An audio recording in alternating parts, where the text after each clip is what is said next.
Why, hello, and welcome to another episode of Why You Should Play. It's a little bit different this time for a number of reasons. One of which is I think we're going to do a cold open this time. We're not going to grab any viral dramatic clips. We're just going to get straight into the action.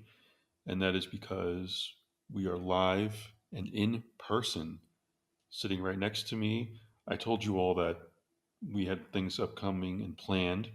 And so, as it so happens, my guest rejoining me once again is my dear friend Sean Mason. Sean, you are here at an undisclosed location in an undisclosed setting. How are you feeling right now? Feeling great. I'm being held tied up in a basement by you. So you have me held captured. Well, all you have to do is play Super Mario Land 2 Six Golden Coins again and like it. That's Oh, all. That was the Jesus. only stipulation. Well, I guess I'm going to be here for a while then. No, I'm doing great. I'm really happy to be here in person. This is very different, an in-person podcast. I don't think I've ever done one of these. All of them. Yeah, now that I think about it, I've never done an in-person podcast where everything's been remote. So this is going to be fun. It's going to be a good time. We have a really good topic planned. I'm enjoying my time in this undisclosed location. We've had a great couple of days, and it's only going to get better. Yeah, and to be clear, when he says he's had a great couple of days, he means it. I currently have a pen in my hand. I don't have a gun or a knife, so I'm not physically threatening you, and I don't have a basement, so it would be an attic. I think technically is where you would be kept. Ah, So yeah. Don't worry. um, The that's people good. who really know me, they'll know if I say something, they know what the safe word is. So Yeah, the safe word would be like "Go Braves" or "Chop yeah, on," right? Something like something like that. Okay, that. Yes, okay, something along those okay. lines. Um, but no, yeah, it's been great having you here. The good man upstairs knew you were coming, and so he's blessed us with absolutely magnificent weather. I think the highs have been in like the lower It's 80s. been it's been basically between 70 and Yeah, 80 like all not week. even not even so much as like a hint of rain. Not even in the afternoon, which is like when the storms come rolling in. Nothing. Just yeah, it's been awesome. And tonight we decided to save the beautiful feast that is seafood for tonight, your last night here. So I'm looking forward to you having that. You had alligator for the first I time did. last night. I told you it's like rubbery chicken, and sure enough, It was yeah, very it was much good. so. I like I said, if you had told me, "Oh, I'm ordering chicken tender bites," I would have thought they were chicken tenders. Yeah, They were excellent. Yeah, overall, we've had a lot of good food. Some Captain Crunch French toast this morning. It was excellent. I ate basically a quart of ice cream one night, not realizing what I was ordering was that much ice cream. But hey, I ordered it, so I had to have it all. yeah, that was a sight to behold. Yeah, Whereas I was like struggling to finish my two scoops, you were eating like a it's like small boat full it's like of ice six cream. scoops of ice cream. The lady was like, "You're gonna eat all that?" I'm like, "Yeah."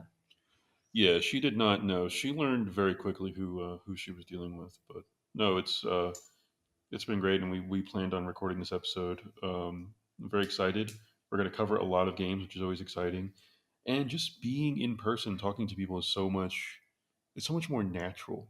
Yeah, You know, because we're like we can see each other. If we're not looking straight at each other, we can see each other's like bodily movements and reactions and stuff. So yeah, it's it's been a great past few days, and it's going to be a great recording and great evening when we go out to dinner. And the draft is on, the first round of the NFL draft, that is. And given this episode, we are both proud pre-orderers of Nintendo Switch 2. I may or may not have procured my fair share of a few. So, and you are the proud pre-order of one, which is the all important number. So yeah, I can't think of anything else. Are you ready to dive in? I'm ready to dive in and talk about what we've been playing. Okay. Yeah, what we've been playing. Let's go. I have four on my list. How many do you have that you're currently playing? I have about four. Okay, Yeah, so we can go back and forth. We can yeah. do one One of each. them's the same. One of them is the same. So Yeah, what's the same one? South of Midnight. South of Midnight? Okay. Yeah, Yeah, let's talk about South of Midnight real quick. I played and completed it. Um, I did hear a number of critiques about how repetitive the game is. I definitely agree with that. Um, I wouldn't say that I grew completely tired of it, but it was beginning to become stale. It's like the developers realized the point at which they should start cutting it off. Even the boss fights were. getting a little bit stale. But what I will say is that the developers knew what carried this game, which was the characters, in the story, and the world, and the environments, which thankfully helped carry along a lot of that monotony of the combat and the platforming. Um, I am not sure what Fate has in store for compulsion games. I more often than not, I lament when any studio does get shut down. So I'm not sure what the future of that. I can't imagine this game sold that well, even though I believe it was $40 Yeah, it was. USD, and I don't. It hasn't gotten announced for PlayStation yet. Maybe it will. Maybe it won't. I don't know, but yeah, the game certainly does have some merits, even if overall it didn't. It didn't really stand out overall, but I don't regret that I played it. I think it took me like 12, 13 hours. It was, when I mentioned the monotony, it did carry on a little bit too long. I think it should have been like maybe 10 hours tops. Um, but no, yeah, I thought it was a fine video game. What'd you think?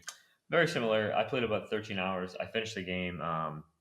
I totally agree with you about the what drives the game forward is that art style, the music, the especially the music. The Yes. characters are very well written, very well performed. I love the motion blur. I absolutely love it. I did not turn it off. Oh, the stop The motion. stop motion, I Yep. absolutely loved it. I think the setting is really cool. The down south, the Louisiana Bayou.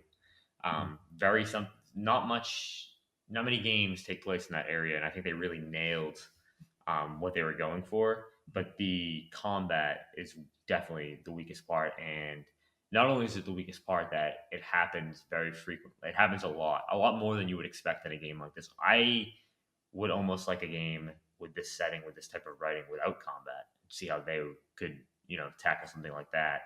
Um, the more I played it, the more I felt that the combat derailed from my enjoyment, which was I agree. unfortunate because I was looking forward to this game for a while. The second it was revealed, I was all in because I just that immediate, that first reveal of that art, I was immediately just awestruck and drawn to it. I am worried also about the closure of the studio. They haven't announced any numbers in terms of sales. It's on Game Pass. It was $40. They didn't announce a PlayStation port. My biggest worry is that they are looking at reception of the game. It wasn't that well received. It wasn't terribly, but I don't think it hit what they were expecting. Mm. And I think that could be something like, if we bring this to PlayStation, is it even worth it? Are we going to sell enough copies to even make our money of just porting it? Yeah, I agree. I'm not sure if you pointed out this specific aspect of the game as well. Is that the voice acting Superb. is very good. Yeah. Yeah, yeah, that helps carry it as well. It gets you invested. Again, when you're trudging through the combat, there were a couple of points when I saw a combat arena come up, and I just audibly groaned. I'm like, "Ugh, Yeah. here we go." And yeah, there really isn't much enemy variety either. But to be fair, I don't really think they hyped up the combat either. In fact, I remember when they first revealed gameplay of the combat, I'm like, okay, I have a pretty good idea of what it's going to be. But that being said, that yeah, there was too many combat portions for me, and the game did end very abruptly for me. I was like, oh, okay, it's over. That's it. But no, yeah, I do fear for them. And you mentioned they didn't report sales data. A big, from my experience in the corporate world, is that when a company doesn't brag, that's not good. That's not encouraging. So um, we hope for the best for them because again, this game does have its merits. Um, but at the end of the day, I don't think it resonated enough. We'll see how many awards it gets nominated for, if any. I unfortunately think that may be what it comes down to for their fate because I know Matt Booty, who's like think the head of the studios or head of I don't know, I'm not sure. These people always they shuffle around deck chairs on the ship. I know he had mentioned that he wants games that win awards and prestige. So we will see. Sean, what is your next game that you've been playing? I want to jump into something very different than South of Midnight. This is an oldie but a goodie. Star Wars Battlefront, the classic collection. It was released about 13 months ago, March 2024. It was Mm, Battlefront Collection 1 and 2, those OG PS2 games that I fondly loved back in the day. And I decided to boot it up on PlayStation, and I ended up platinuming it. went through both of the games, and I really, really enjoyed both of them. I spent a lot more time with Battlefront 2 as a child, the PS2 Battlefront 2, and I spent a lot of time again. Majority of the trophies are for Battlefront 2, and it's just so much fun running around these various like Star Wars planets that like I just dreamed about. It. Like, this is like the dream game that I wanted as a kid. Running around as you're not a Jedi, you're just a some random stormtrooper running around planet Hoth, hoping like, wow, I really hope I can go home today to my wife and kids. But no, it's fun. You go through. You have all the different classes. You have the standard, the regular class. It's like you can be the standard rebel soldier, a stormtrooper, a clone trooper, just a regular battle droid, and they have just the standard. You have automatic rifle. But then you also have like other classes too. We have the sniper class, shotgun class, rocket launcher, jet trooper, and they all are very unique. Um, all the different classes are very unique. They have different side weapons too. In Battlefront 2 in particular, if you get a certain amount of kills in a row, a certain amount of points, you can a Jedi or your hero slash villain, whatever side you're playing for, will say like, "Do you want to play as Mace Windu?" And you can jump in as Mace Windu, and you can just run around and just wreck everything as Mace Windu because the droids do not stand a chance against him. Some of the maps though in Battlefront are like amazing. Like in Battlefront 2, they introduced space combat, and what I love about the space combat is you can actually infiltrate. Like for example, if you're the rebels, you can infiltrate an Empire Star Destroyer and go inside of it and take it down from the inside. Like go in, destroy all like the machinery that would operate the shields, the engines, and it will give you like a countdown to get out before the ship like gets destroyed. And oftentimes when you come back out, your ship that you landed in might be destroyed because the AI knows like that's a rebel ship. Why is it here? So they try to destroy it. So then you have to steal like a TIE fighter or a TIE destroyer, and it's really fun. I enjoy the space combat a lot in the game, just going in and destroying things. My last thing I'll say, my favorite map on Battlefront 2, like regular map to just like not space combat wise, is the Death Star. Just running around the Death Star is awesome because it is straight out of like I'm watching, New Hope. And you go into all the little rooms they have. It's really cool. And one final caveat I have for the game is that on that Death Star map, usually they will restrict you. Like for example, if you're playing on Planet Hoth, that planet never appeared in the prequels, so you can't do like a Clone Wars era battle. You can't do droids versus clone troopers.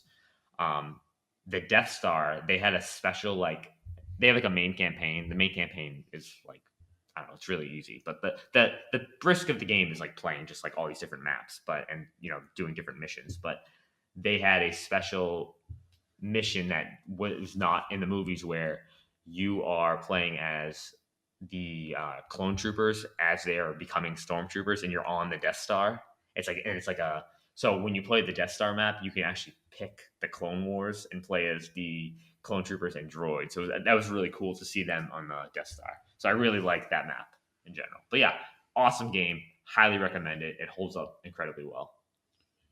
Yeah, yeah. I have fond memories of that one, and even I mean the first modern Battlefront game was almost I don't want to say it was a nothing game. They at least like made like beautiful Star Wars Mm-hmm. dioramas with all the modern assets and stuff. And Battlefront 2 kind of eventually became its own sort of fun junk food multiplayer game. It was a little bit jank, but it eventually like captured the chaos of like what a big intergalactic Star Wars battle would be. But yeah, I think that people really always wanted that original, especially the Battlefront 2 game. And having said all this, you are still not really a big Star Wars fan, right? I'm a lap Star Wars fan. Like I Lapsed. really, Okay, really that's fair. like the prequels. I like the Hmm. prequels a lot. I really Hmm. like this, the original trilogy. But as far as anything really like I don't even like I'm not even a big Rogue One fan. Like I didn't really appreciate Rogue One that much. You haven't really bought into at all what Disney is selling, huh? No, like No, I'd rather fair. watch like the worst sequel to me is Attack of the Clones. I'd rather watch that than Rogue One. Wow. Attack Well, of the Clones gets a lot of hate, but I like it. you're gonna go see Revenge of the Sith in theater, right? Of course. Yeah, like you and all the other true fans. Well, because people ask me like, "Oh, you're a big Star Wars fan. Are you gonna like no like man? I went to the midnight showing of the premiere event. Like, don't question my my prequel bona fides and watching them in theaters. Okay, I don't want to. I was there when everyone was soying and screaming and crying in theater when R2D2 like spilled the oil and burnt the droids as he was like hovering in the air. Okay, I was there. So I'll make you feel old. The first Star Wars movie I ever saw in theaters was Revenge of the Sith, uh, because I hadn't seen Star Wars until after, like right after Attack of the Clones came out, was when my dad introduced me to Star Wars. So that was the first one I saw. It was May 9th, 2005 is when I saw it. wow, yeah, but that's cool that you. Do you know how many hours the plat took you? I don't know. It only took me 9 days, but I played a lot. That was the only game I played in those 9 days. Okay. So I'm not sure. And I will say this: 85% of those hours were grinding out these medals in Battlefront 2 that were very monotonous to get. And by the end, I was very like tired of it, but I was so close. I'm like, I'm not just gonna not do it now, Yeah. because to earn these medals, you can only earn one every 30 seconds, and you don't realize how long 30 seconds can be. Trust me, because you'd be like, why? It's fun though. It's a good time. I have Yeah. I have no more comment on that statement. Okay, so let's switch it over to me. What I recently completed was Disco Elysium. And this game had kind of been on my radar for a little while. It's typically not a game that I play. I would describe it as I played it on PC, so I kind of really played it as really like a point and click sort of adventure game, even though I think it's really more of an RPG. I would call it like an RPG light. Um, and the premise of the game is you are a detective. You're basically a degenerate. You're an alcoholic.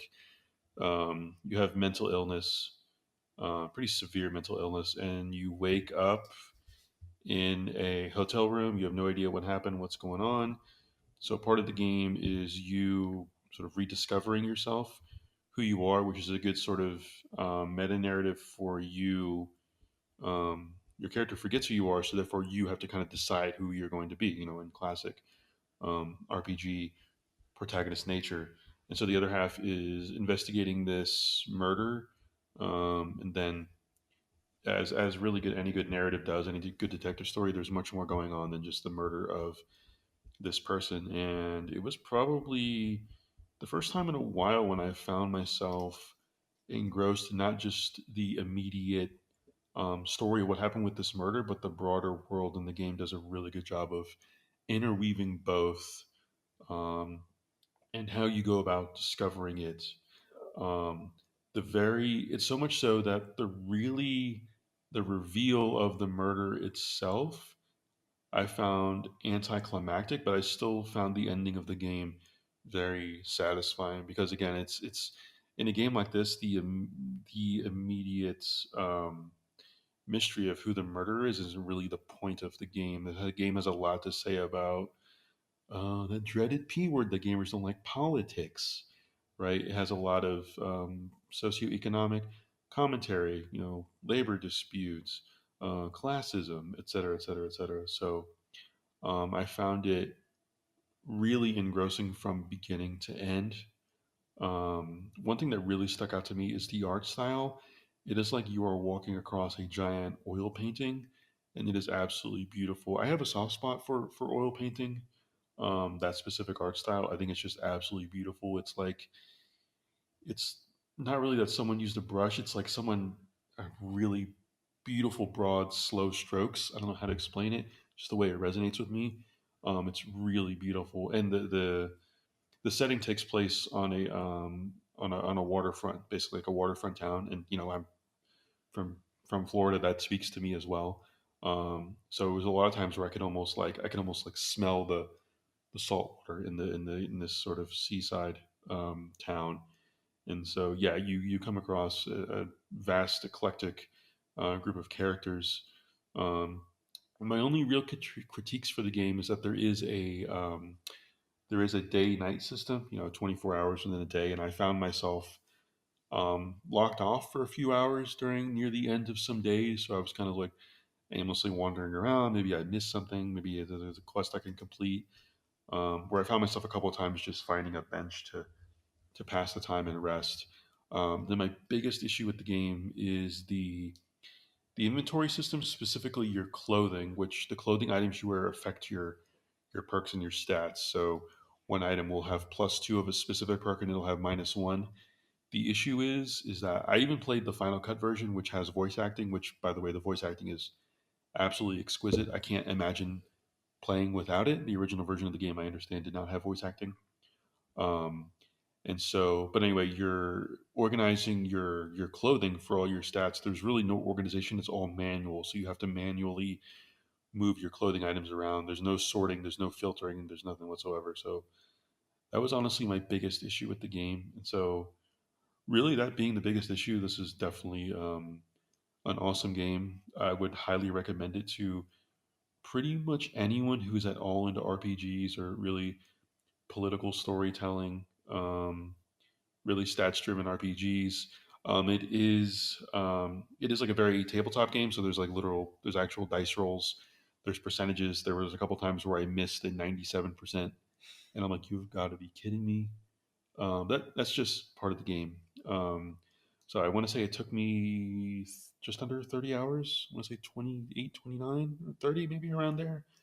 Yeah, and I was very satisfied with my with the ending I reached in the game. So yeah, that's pretty much all I have. You've played this go, Yeah, I haven't you? played it years ago. Yeah, Really good game. Really intriguing. I agree with you. It's more of, if you don't find the ending to be satisfying, it's not really about the ending. It's so cliche, but it's more about the journey that the game brings you on. yeah, Um, you know, understanding the motives behind the characters, why they do things, how they evolve as people in general. yeah, The game's awesome. If I highly suggest, if you're going to play it, like, go in without looking anything up. Like, go in as spoiler free as possible, yeah. because that is the best way to experience it. It's really good though, very much so. Yeah, that's the way I did. All I knew is that basically the premise that I told, that I just explained here. Yeah, don't go in knowing anything else. And yeah, you'll. I don't know. The only maybe the only caveat I would say is I played this on mouse and keyboard, which I found was much easier. Again, with controller, because again you're going to be organizing your inventory. There's a lot of environmental things you'll want to click around and select and inspect. So yeah, it was excellent. I'm very glad I played it. It's definitely one of my favorite games of the past few years, regardless of genre. Which I again, when you go in blind, you're not sure what to expect. So that was a very pleasant surprise. What's next on your list? Oh, I got this. I got this little game called Kingdom Come Deliverance 2. Mm, Very, very little game. Now, KCD 2, this game is unbelievable. Like, absolutely has blown me away about how good it is. Like, I actually I put it down to play South of Midnight because I've been looking forward to that for a while, and I kind of really regretted putting it down. I've played about 40 hours of it, and I am nowhere near even close to being done with the main story. This is one of those games that you'll say, "Oh, I'm gonna tackle this mainline quest," and then you'll get wrapped up doing some side quests for some random villager you come across with that wants you to, help them deliver some goods to somebody else. And then when you eventually deliver these goods, you find out, oh, actually, this guy poisoned the goods and he's trying to kill this person. And now you have to make the decision: do I actually want to deliver these goods to these people, or do I want to go back and kill the other guy? Or do I want to kill both parties? You have a lot of freedom in this game. This game basically takes everything that I loved about Bethesda and does it to like the nth degree. Um, and same thing with Obsidian. I actually chose Kingdom Come Deliverance 2 over Avowed, which I was like, that's a huge for me because I'm a huge Obsidian guy. Um, and I have not been disappointed. You have just so many crazy, unique stories in this game. The side quests are so immersive, and to the point that, like, I feel like some of these side quests could be mainline games, like mainline quests. And the game is this is the most immersive game I've ever played. To the point where I know in KCD 1, the first one, I never played it, but I know you had to like learn how to actually read. In this game, it's very similar. You can come across texts that are not written in their native tongue, and whatever language you have your game set to, you can mm, come across a text and it's in a different language, and you have to actually, like, it's a skill in the game you need to learn to be able to read it, and then it will mm. get translated to whatever language you're speaking. It is remarkable. My biggest gripe with it is that there are some bugs in this game to the point where you can have a really bad reputation with someone. Like they can absolutely like want to kill you. You can leave that town, come back maybe an hour later, and it's like he's never met you before. Yep. But then midway through, he'll be acting like he never met you. Everything's fine, and then he'll instantly remember everything you did, and he'll start like, "Hey, we need to kill that guy." But it is cool. Like I know many people have told this story, but like it's so awesome that like you can steal like clothing from somebody and you can put it on, and then hours later you can go talk to that person with that clothing on, and they can be like, "Why are you wearing my clothes? You're the one who stole my clothes." Like that is something that it's something that I never really thought we'd ever see in like a video game like that, and it's really awesome, and the setting's really cool. Yeah, I'm digging this game. You do not need to play. I would suggest if you're not play the first one, just jump into two. Like you don't need to play the first one. There's a summary of what happens at the beginning of the game. They remind you about what happens, and you can basically make your version of Henry how you want to make him. It's great. I love it. It's awesome. Cool. Cool. Yeah, I've heard a lot of great things. I mean, I understand you and others have said like you don't need to play one, but I almost my instinct is to play one. That being said, um I did play a little bit of Dragon's Dogma 2 without playing one, so I do have some precedent there. Um but we'll see. I'm not sure how receptive I'll be to the more like super immersive aspects Super immersive. of an Yeah. RPG, like down to like you have to like sharpen your blade Yep. and you have to like wash yourself and Yeah. stuff like If that. if you don't wash yourself, people notice. Yeah, you have to upkeep. You have to do like very anti-gamer, Yeah. gamer. So it's the game that gets gamers to bathe. So which is always good. No, that's good. How many hours would you say, and how like I'm what like percentage? 40. I'm like 40 hours in. I think I've maybe done, I don't know, 20% of the actual mainline story. Cool. I just do a bunch of side stuff. I get so caught up in it. Yeah, that's what I've heard about the game. Is that maybe correct me if I'm wrong. It seems like the main story there isn't necessarily that much choice and consequence, but it's really all about the world It's and the about the sides world. and the side quests and There's stuff. choice and consequence within the fact that if you do something to a character, like that whole like say you do something to a citizen of a certain town, you could get exiled from that town, and it's like, oh, Okay. good luck. Cool. Yeah, really good luck. Okay. Yeah, Cool. cut off from all these resources. Cool. Yeah, I respect the word RPG gets thrown around, a lot, and it's like what is an RPG, and the beauty of it is like you can have a really extreme choice and consequence studio with all of your quests, like Obsidian. You can have like the main quest can be a Yeah, radically different, whereas KCD is an RPG in that it's um, more immersive, right, and moment to moment of your choices of how do you approach a side quest? Do you steal these clothes? Do you try to get these clothes by other means? And what the little choices of consequences are in there and that. So yeah, that's cool to hear. I've heard you and others absolutely rave about it. So I expect I'll get to it eventually. Um, great. So I'll go to the last one first since it's a whole game that I beat. I played and completed Kingdom Hearts 3. I consider my Kingdom Hearts obligation finished. I played Kingdom Hearts 1, 2, and 3 and Birth by Sleep. Which I'm actually glad I played Birth by Sleep because I consider it kind of the Crisis Core of the Kingdom Hearts. It's very much a prequel. I think it was originally on PSP, like Crisis Core PSP was. game. Yeah, And I really appreciated the characters that were involved. That being said, I would say Birth by Sleep is even more mandatory of a game to play than Crisis Core was, because if you go into Kingdom Hearts 3 without at least being familiar with Birth by Sleep, you're going to be absolutely lost. You're going to be like, who are these characters that are like lost that we have to like pursue and save and wake? And I'm like, I understood all that because I played Birth by Sleep. I'm a judicious. I'm like kind of a. I wouldn't say I'm a professor of the series. I'm like a teaching assistant of the series. Like I understood, some things. Um, but what I will say about Kingdom Hearts 3 is I think that it overall it does get too much hate. It was clearly a victim of anticipation and wait time, which I also think, unfortunately, Kingdom Hearts 4 is also going to be a victim of. Because who knows when that game's going to come out? it was 20. announced 2 years ago, a couple weeks ago. I thought it was it? I thought it was 2022.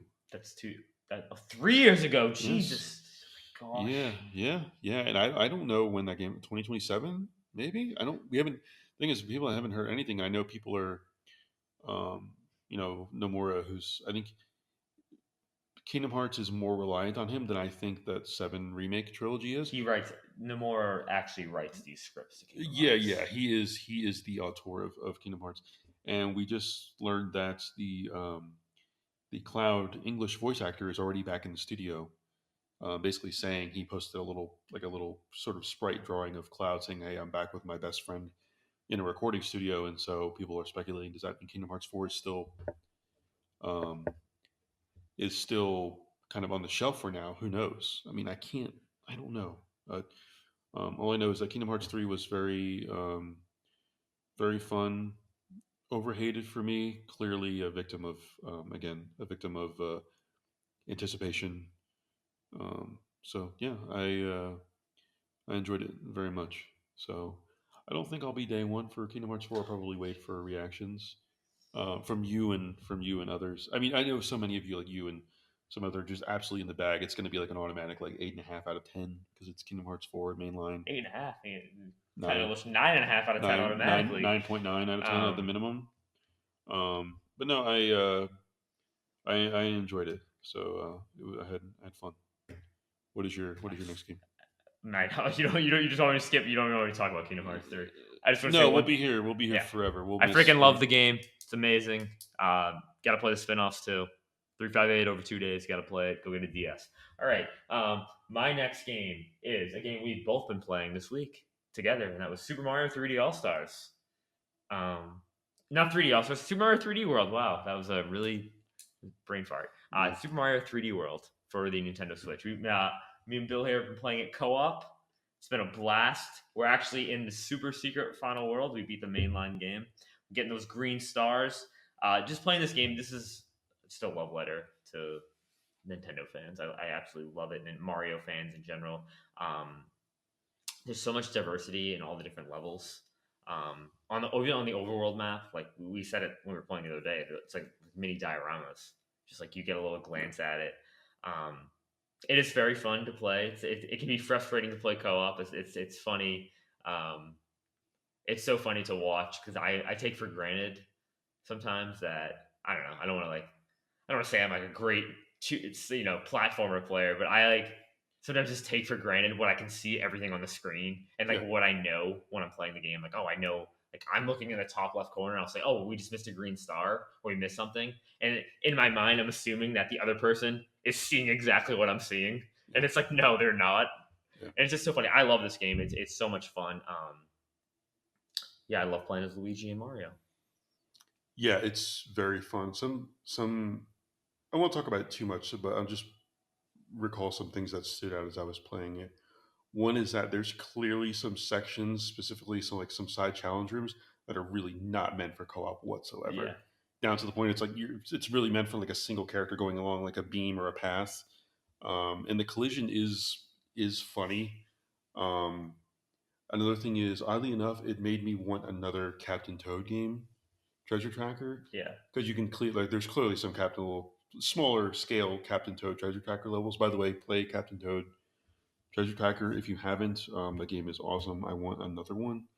Um, and the other thing is, oh, you can clearly see the inspiration for some levels in Bowser's Fury Oh as yeah. well, which is appropriate. It was attached to this re-release. I think Bowser's Fury is maybe a hint of what the next mainline Mario is going to be. Hopefully. Hopefully, like big. Instead of worlds, it's going to be giant dioramas that you exist in the 3D world, and you can freely go from level to Yeah. level. Um, I hope that's what it is. And then the last thing is that my understanding is this game got a lot of hate because it wasn't like a traditional 3D Mario. Is that correct? Well, the problem is it was the only 3D Mario game released on Wii U, so it got a Yeah, lot of hate. yeah, I think there's a lot of revisionist history with the Switch version. A lot of people are like, "Oh, I love this game. yeah, I've loved it since then." Like, no, there was a lot of hate on the Wii U game, yeah, Wii U yeah, version. yeah. It was kind of like I I don't know. It reminds me of Wind Waker a little bit, where people were like hating on it when it released for stupid reasons. But yeah, my final point with 3D World is that it does a really good job of having like a sandbox element. It really is like the camera angles that they use. It really is like you're looking down and like almost like playing with them at an angle, like you would be like in an actual Yeah, sandbox. they take a lot of risks with a lot of different worlds too. They introduce a lot of things we've never seen in Mario games, Yeah, and I think some of them hit, some of them don't, and Yeah, I'm really curious to see how they incorporate that into a mainline full on 3D Mario. yeah. My only real critique is again some of the content in the game is clearly not meant for co-op. Some of the camera can be kind of goofy at times. And then my only real critique of the game consistently is the boss fights are kind of underwhelming. Mm. But there's so much goodness in the overworld levels with such variety that it didn't really bother me that much. And the boss fights weren't that long either. So yeah, that's a good shout out. I totally it's kind of been like our nighttime tradition. Um, yeah, was there another game? I had one more. Are you set? I'm all set. Yeah, Okay. that's good. Yeah. My final one is I played the demo for a game called Metal Eden. For those of you who may or may not recall, it was a game that was revealed at the most recent PlayStation event, I believe the State of Play, because I believe they are legally barred from ever doing a showcase ever again due to anticipation and expectations. That's fine, whatever. Just show us more games, preferably more first party games. But Metal Eden, I would sell as you combine the traversal of Ghost Runner with, I would say, is mostly the combat and gunplay of modern Doom. Both of those things are very, very, very much up my alley. I did not expect more of the Doom combat. I think when the game was first revealed, most people saw it, for some reason, they saw it as Titanfall, which again, like, shout out to gamers and their first impressions. Wind Waker, 3D World, among other games. Um, excuse me. Um, yeah, I was very encouraged by the demo for this game. I'm very excited for it. It's very Ghost Runner inspired down to like some of the animations for the traversal. You eventually get a grapple hook zip line, and the way the reticle appears for you to grapple, the animation that you use to grapple, are all like straight out of Ghost Runner. It wouldn't surprise me if they had some Ghost Runner devs on this game working at this studio, and there is a sort of monotone voiceover in the background. I don't know, in your head or in a cyber communication device of some sort, straight out of Ghost Runner as well. Um, but yeah, the world is cool. The weapons look cool. And yeah, I'm very encouraged by it. I think it releases very soon, right? Unfortunately, I think shortly before Doom or after, right around when It's like Doom. yeah, I think it's right before Doom. Yeah. Yeah, yeah, which is unfortunate for it, but I do hope it finds its audience.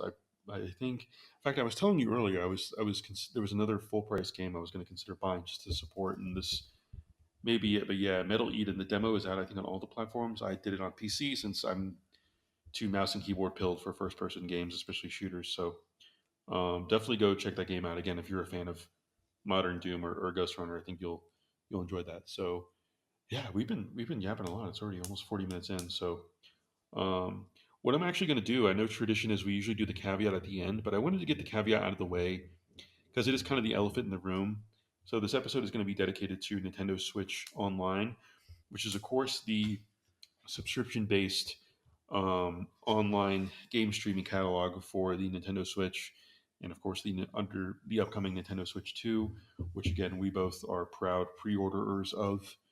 Um, did you get any accessories, by the way? Not yet. No, I'm I going didn't to. either. I don't Yeah. think I'm going to hold off. I think I'm fine. I don't really need I anything don't think else. it's a pressing issue to pre-order. So No, just give me the console. Just yeah. give me the console. So yeah, the caveat really with this is that Nintendo Switch Online is a subscription service, uh, and the main reason I wanted to do this episode is that I think Nintendo Switch Online really genuinely gets overlooked. I think, well, for now, with the pricing, I think it's really really good value for the back catalog games that are offered among multiple generations. Again, they almost have a cheat code, if you will, with just their first party library that they can pull from all these generations. Um, and there's been so much debate about Game Pass and PlayStation Plus and the pricing. And with the Switch 2, the pre-orders just happened or happening right now, and the console is releasing in, I believe, 41 days. Not that I'm counting or did a countdown timer earlier today. I really wanted to talk about, besides the obvious, like Super Nintendo. We know the obvious: Super Metroid, Link to the Past, Super Mario World. Super Mario World. Like, we're talking about like greatest of all time within their entire genre, right? So um, we really wanted to go through and highlight these games. But the caveat is, again, these are all based on a subscription service. There is there is an expansion to unlock, what is it, the NSO expansion they call yeah, it. but Yeah. it unlocks the Nintendo 64 For and Sega Genesis, Sega Game Genesis Boy Advance, and GameCube upcoming. and upcoming GameCube, Yeah, and it also gives you all the Mario Kart DLC, yes, all the and it Mario. gives you the Animal Crossing DLC.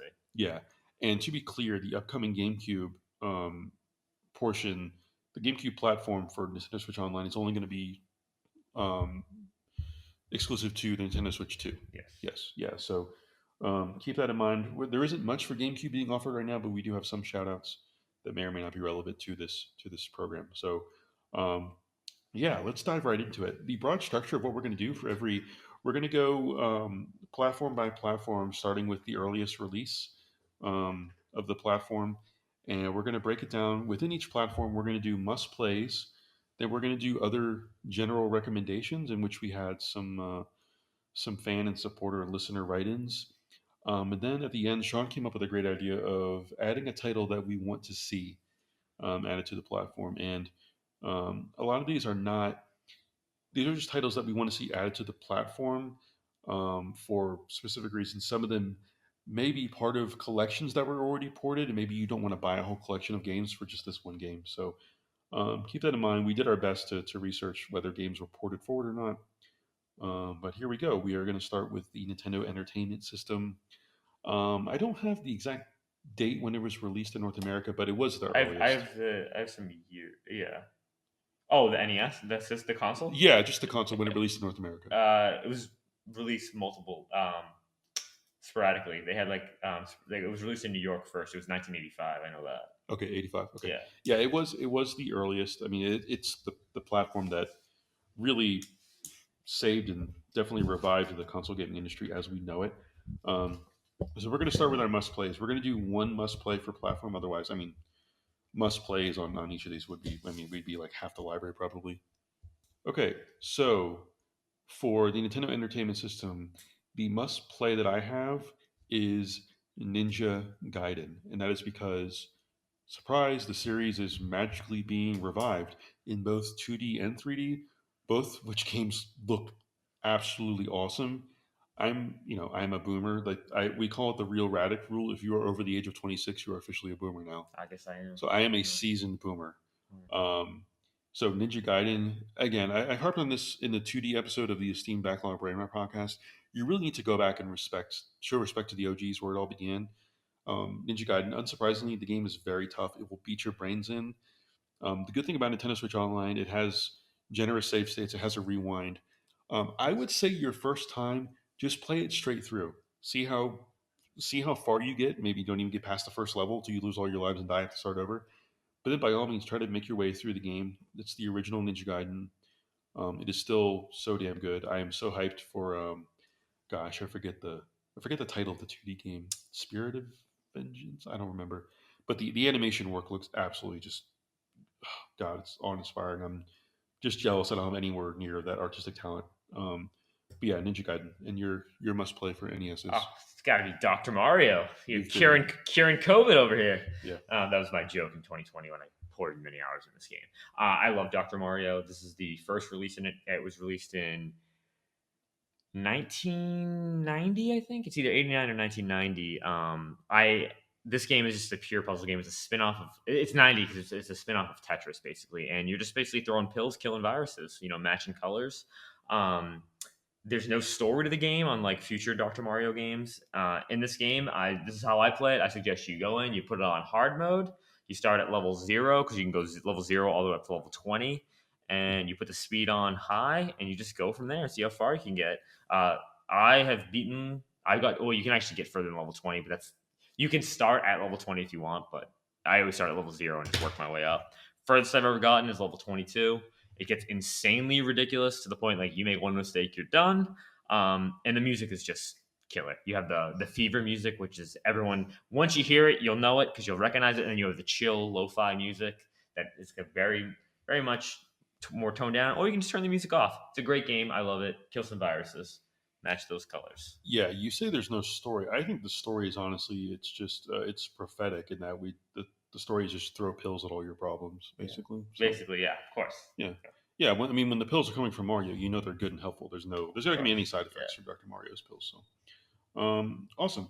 So we'll go through our other recommendations very quickly, and then we'll get. We do have one. We do have one very esteemed supporter who wrote in with a couple games. But my other recommendations are going to be RC Pro Am. I just have fond memories. Again, a lot. It's shockingly a lot of these older games. There's going to be nostalgia attached to them. RC Pro Am. I have fond memories of this game. It's very different. It's really based on really tight turning. I just love the. I don't know. There's something about the sound effects in the game and the way combined with the courses really aren't all that. I would say they aren't all that imaginative from an artistic design standpoint. But I just love the way the cars feel to drive. And it's kind of like the anti F Zero. Like F Zero is like very like you are just going 100 million miles an hour straight ahead. This is more meandering a little bit, so I really enjoy it. Another one that I would recommend is Gradius, which is a side-scrolling shmup. And the thing with this game is I fired it up again on Nintendo Switch Online.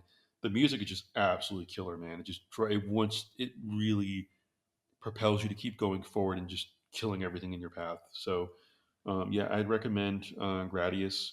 Then the other one is River City Ransom. It's the original in the series. I know River City Ransom Girls. Girls, Yeah, yeah. and then did they get a sequel as well? River City Girls 2, or was it an I expansion? thought there was like four of them. I don't know, but yeah, River City Ransom again. Like um, go back and show respect to the OG. Again, I fired this up again very briefly. Um, two things that stuck out to me is when you hit the enemies, they have very funny facial animations. Like they have this like contorted, tortured look on their face. Another thing is every enemy has a unique name. I know there's a certain game back in 2020 where characters would like shout the name of their dead of their dead of their dead partner, faction mate, if you will.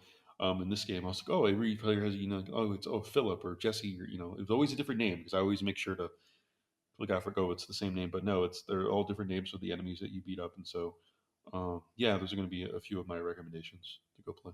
All right. I got a game very different. It's called Mappy Land. This is a very early NES game. This came out in 1988. It is a port of an arcade game.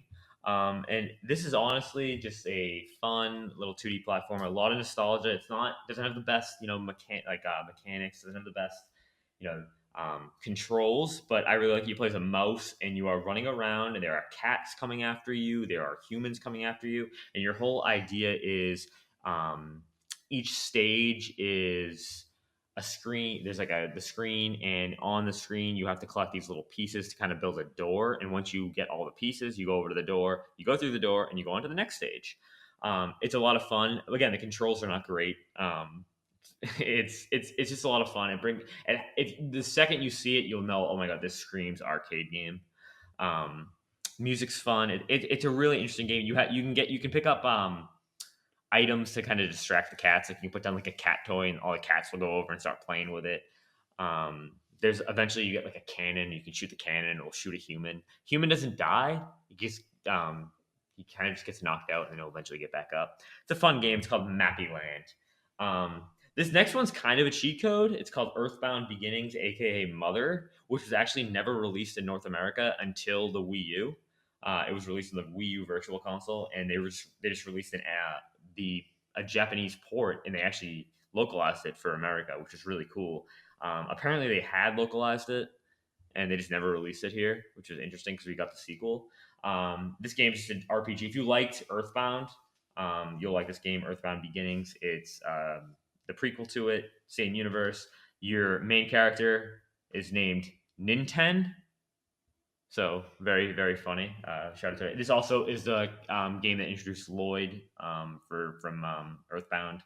So if you play Smash Brothers, that's where Lloyd come from. And there are a couple stages in Smash Bros that are inspired by this game. It's a really good game. If you've played Earthbound, like I said, you should definitely play it. If you have not played Earthbound yet, but you're interested in the series, play this one first because it might be difficult to go back to this. And my one last recommendation, real quick, because this is a very mainline Mario game. but a lot of people hate it. It's Super Mario Bros. The Lost Levels. Mm, It's very difficult. I freaking love it. I love mm, the difficulty. I love the challenge. I love how mean Nintendo can be and how they mm. felt that us US people could not handle it. Go out and play the Lost Levels. There you go. Yeah, you will go out and play Lost Levels. You'll go out. You will go out in some sort of way.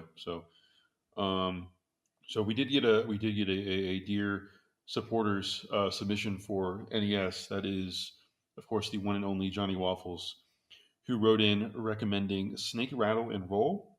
And you're not going to believe this, but Johnny Waffles recommended a pro wrestling game. Shocker! I I had can't no believe idea. it. He was no idea he liked He wrestling. he's probably in that game, probably, to be honest with you. But He's he on did the not. cover. Yeah, he did not leave any notes to no context. Just, I mean, what more do you need? He recommends a game. You go and play it. So all right. So are we, like with our must plays? We did recommend one game that we want to see come to the NES platform on Nintendo Switch Online, and that is, I believe, is mine is Batman. I believe it is the 1989. it's the Sunsoft Batman, right? Sunsoft Yeah, because Batman. I called it Purple Batman because he always Yeah. had like a purple hue to Yeah. him. Yeah, this game is just like it just oozes atmosphere. Again, it's a lot of it's nostalgia. I think it's still pretty widely respected it's on its merits as a game.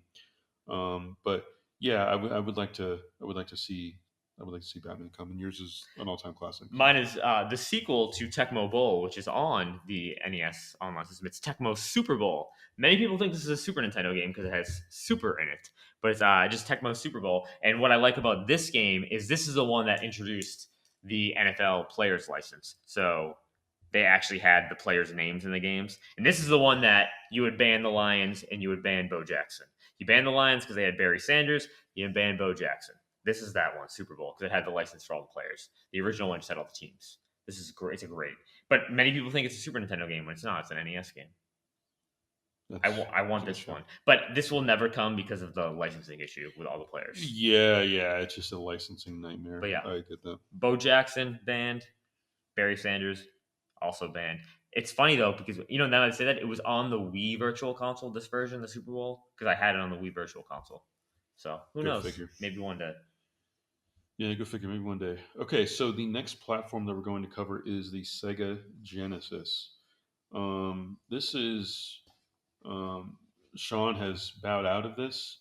Because I He play real consoles. Yeah, he claims it's for lack of experience, but I think it's really because of out of moral obligation. He cannot be publicly seen discussing. In fact, he is going to go to the bathroom right now, probably to vomit too. So yeah, yeah.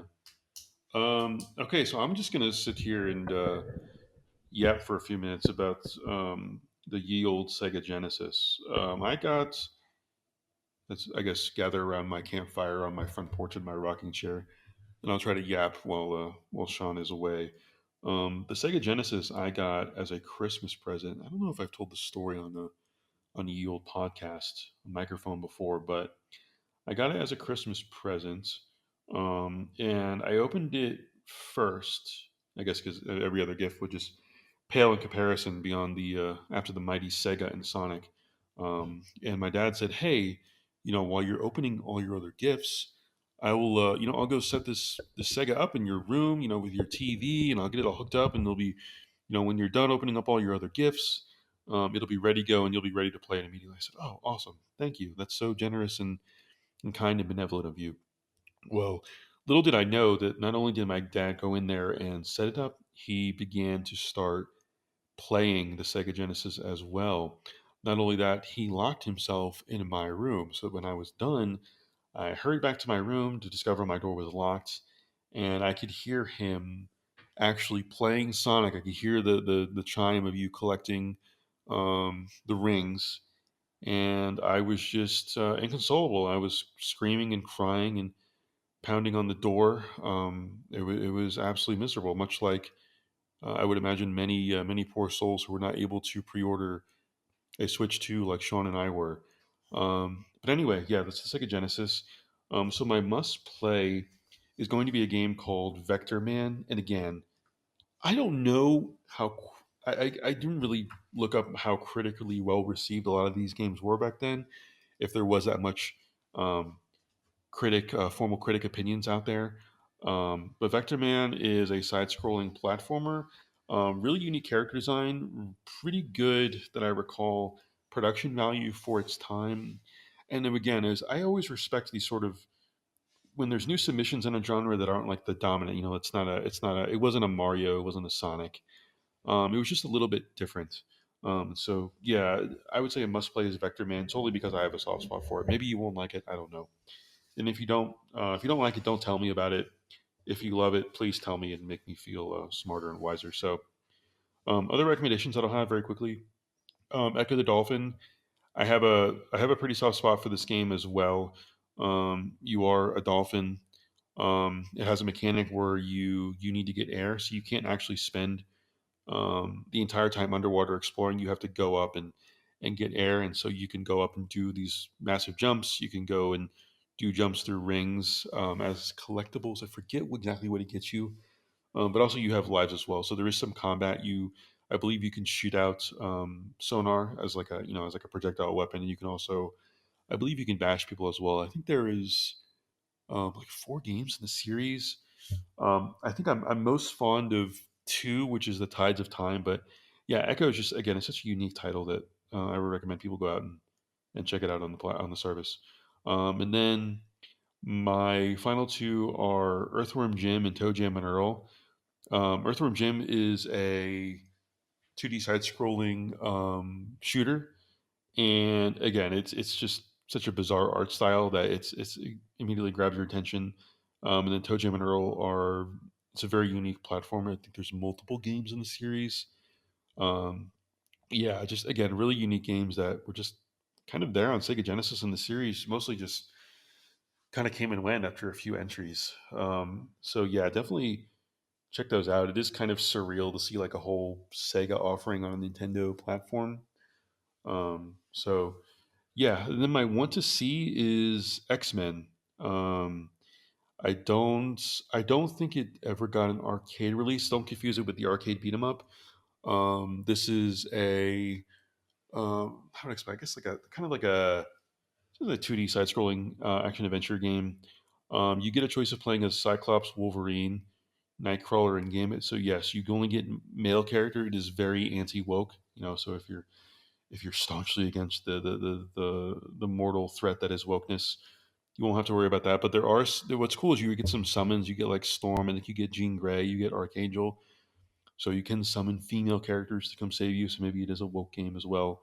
But yeah, I always had a soft spot for that game as well. I played that a lot. So yeah, those are my offerings for Sega Genesis. Again, these are a little bit deeper cuts that maybe like like Sonic gets all the attention. It's like synonymous with Sega, but yeah, go check those out. So Sean is back. He's done vomiting. I think he'll be able to hold it in. He heard some of my Sega spiel. Um, but yeah, let's return, Sean. Let's return to the glorious realm of Nintendo. Our next generation that we're going to get to is called the Nintendo Game Boy, and also included within Game Boy is Game Boy Color. So keep that in mind as well. Um, Um, Sean, I've been yapping for too long. Let's start out with your must play for Game Boy for Nintendo Switch Online. All right, my must play for the Game Boy is the Pokemon trading card game. This is a Game Boy Color game, so a later one of the final Game Boy Color games released. This is an awesome game. It's based on the TCG of Pokemon. It's funny though because if you look at the sprites and the artwork, if someone just walked in and saw like the overworld map and the icon for the player, they think you're playing a regular Pokemon game. Overall, it's a great game. It's just the basis of the trading card game. You're going around and you are basically battling people, but it's like I said, it's a card game. It basically takes a spin right off those OG Pokemon games. Like you have instead of 8 gym leaders, it's eight dojo masters, and then you take on four instead of the elite four. It's like four grand champions. You get a starter deck at the beginning, and it's based off of you can get a Charmander starter deck, a Bulbasaur, or a Squirtle, like the original starters. And then every time you beat a gym club, a club master, you get booster packs basically. The game's a lot of fun. If you like the trading card game, you will like it. Yeah, I really enjoyed it. I loved it as a kid. I booted it up today actually just to replay it. It's a good time. Um, there is a sequel that came out that was never released in America, so I was pretty sad. It had like Gen 2 Pokemon, sadly. But yeah, great game. Cool. Pokemon TCG. How elated were you that you could still pick Pokemon for this and still have a deeper cut Oh, very in much your so, because thinking? so many people do not know what this game is. Yeah. It's great, and the box art was awesome because it was just the back of like the everyone knows what the back of a Pokemon card looks like. That was the box art for it. It was great. I loved it. Yeah, for people that don't know, when we were going back and forth on games, whether they qualified or not, I rebuffed Sean a couple times on Pokemon game. Like, no, that's not enough of a deep cut of Pokemon. So I'm glad he was able to get his in Pokemon inclusion.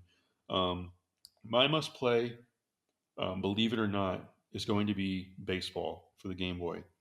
And when I tell you that this game is legitimately very good, if not great, as a baseball game on the Game Boy, I am 100% not joking, not being ironic. This game is shockingly good on Game Boy. Sean, you fired it up for a little bit. Am Yeah, I I just played it today. exaggerating? Yeah, dude, they're 102 miles an hour. They got the. It's like modern day baseball. Yeah, you get like it's real baseball. It's before the silly steroid crackdown. So you got like dudes throwing 102-mile-an-hour heaters like 3 times in a row. But no, it is legitimate. I played so many hours of this game on like long road trips on the Game Boy. In fact, I found my old Game Boy. I had the magnifier slash light attachment over the top, so I could play like many hours of it. Um, it's just called baseball. I used to call it Mario Baseball because Mario and Luigi were in it as pitchers. Um, but when I tell you, if you're a sports game fan at all, this game is unironically very good. I am not joking. I am not memeing or being silly or ironic. It is shocking how good this game is for a sports Game Boy game. So okay, let's get into other recommendations. Sean, you have a collection of games, so let's go through them. I mean, they're pretty iconic, but Yeah, it's within just iconic franchises. But go ahead, talk yeah, it's about it. just a span of 6 games. Yeah, It's the Donkey Kong Land trilogy games. A lot of the reason why I include this, I know it's Donkey Kong, but a lot of people see this as like really bad ports of the Donkey Kong Country games when in reality they are different. Some of them introduce new each there's like sections and like each level's themed after section. Each game offers a couple new sections. Um, the gameplay is a little different. You don't have both columns at the same time. Very different levels, same overworld map, but different levels. So I really suggest these. These are not just ports of the Donkey Kong Country games. And then the Zelda trilogy on the Capcom Zelda trilogy games, the Link's Awakening DX, which is on there, which is the one of the best 2D Zelda games of all time, and then the Oracle of Ages and Oracle of Seasons games, all must play games. Highly recommend them. The Oracle of Ages and Oracle of Seasons, again, really late Game Boy Color game. Both came out in 2001, like 2 months before the GBA came out. So highly suggest them. I always get confused. I think Seasons is more heavily combat, and Ages is more heavily puzzle based. that's what I was just about to ask you. Yeah, That's what I recalled. yeah, Okay, cool. Yeah, it's cool to see. It's cool to see more experimentation within like massive franchises like yeah. that. So that's cool. My general recommendations are going to be the first one's going to be Blaster Master Enemy Below. My quick elevator pitch for this is it is a side scrolling shooter and you play as a tank. No, I am not making that up. You actually do platforming as a tank. So does that sound awesome? Yeah, it is awesome. And I recall the music is pretty good. The production value is pretty good. But yeah, you play as a tank and you can jump and shoot. Like what more do you need from life, from gaming? So my next one is going to be Kirby's Dream Land. I don't know. Again, this is a nostalgia play. I'm not sure how big of this. I think I think Forgotten Land is really well received, but I think more often than not, Kirby gets a bad rap. Kirby's Dream Land, I've always been fond of this one. So again, that's a pure nostalgia pick. And then I would be remiss if I didn't pick this game. It's a little game called Super Mario Land 2, Six Golden Coins. Um, we will we'll just leave it there. No notes. We'll move on. We do have a couple of submissions from our esteemed listeners. The first is your actual esteemed co-host. Yep. A He is a father, and we want to say, Straw and his wife. We both hope you're doing amazingly well. Nathan is Amazing, beautiful, beautifully amazing, amazingly beautiful. His progress has been absolutely amazing to witness.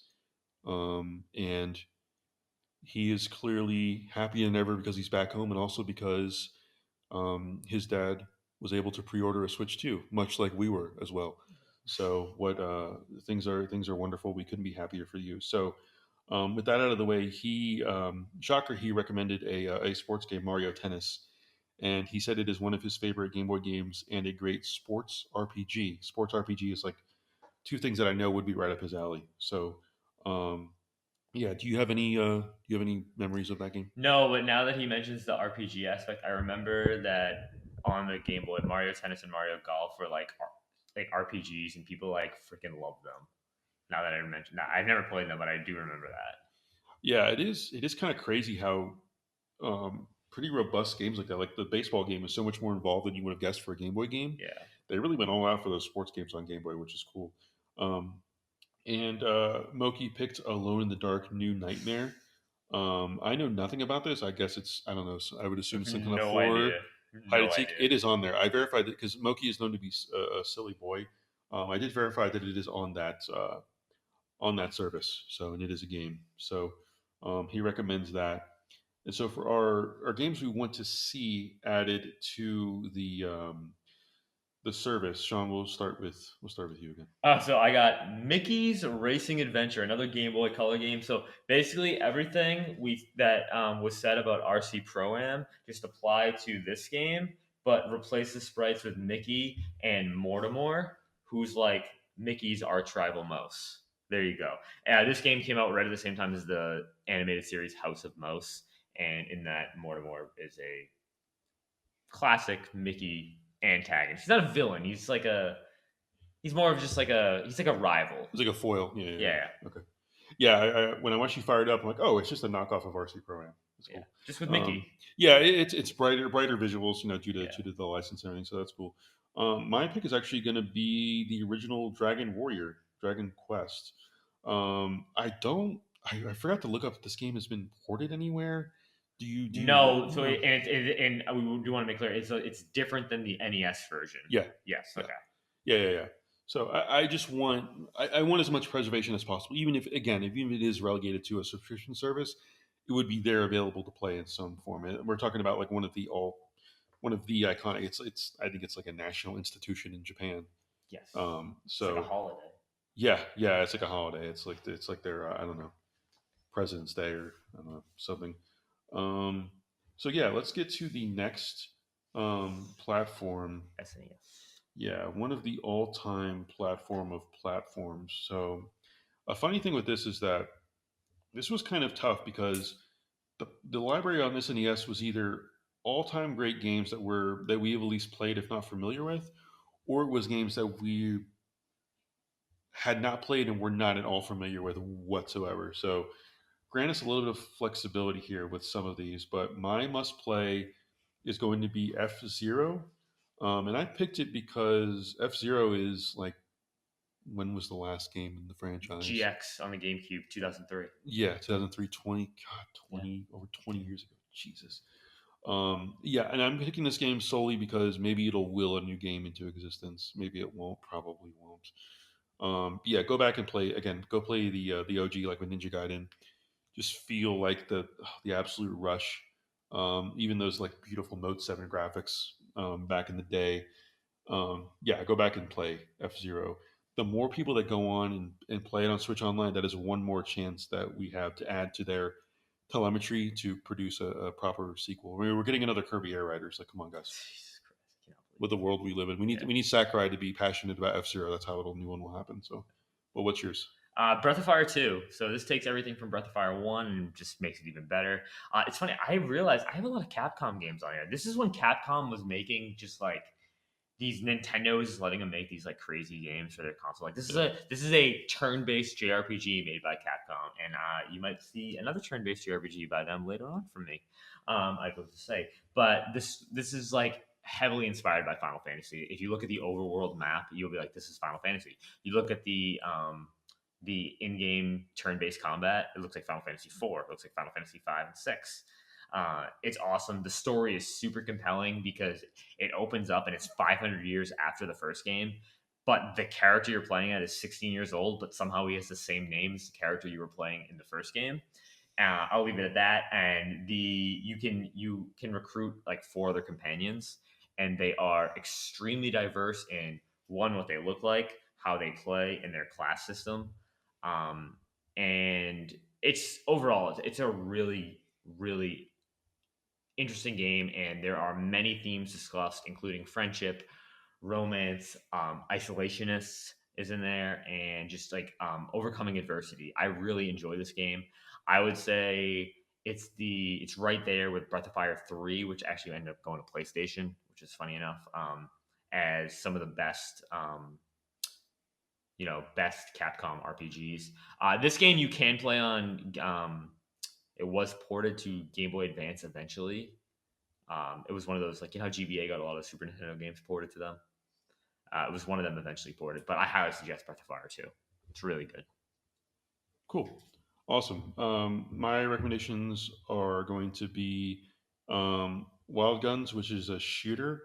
And the thing with this is, I forget the exact terminology for it, but it is side scrolling, but you shoot at the skyboxes. So I don't know if you would kind of call it like a 3D on rails shooter of sorts. But yeah, it's very fun. It kind of captures. It's like a more engaging arcade shooter, is what I would say. And then the other one that I would pick is Earthworm Jim 2. Just a wild game, just crazy art style, kind of reminiscent of, I don't know, like Ren and Stimpy. Um, and what was the other animated show that I was thinking of? I can't remember. Yeah, I think just Ren and Stimpy. Before my time, sorry. Yeah, before my time. Just really wild, like out there animation. That's probably not. Earthworm Jim is more for kids than Ren and Stimpy is. Like Ren and Stimpy had something really intense Yeah, I've seen a few animations. Yeah, episodes. it's crazy Yeah. what they got away with back then. But um, yeah, those are two just kind of out there. Wild Guns, especially, it's really fun. I believe it's co-op as well. I think it is. Yeah, because I remember dual You protagonists. think So, the Cow and Chicken? huh? You think of the animated show Cow and Chicken? Maybe, That was like a mid '90s, late '90s show. maybe. That was kind I of think I think adult, it was more intense than Cow and kind of Chicken, but adult themed. Yeah. yeah. But yeah, those are my two. What is your So I recommendation? have one. It's called Claymates, and this is like a game that heavily relied. Remember when the SNES is even this? I mean, this game came out before me, but I remember it was like heavily like the Mode 7 chip, Yeah, like yeah, for like Star Fox and Yoshi's Island. yeah.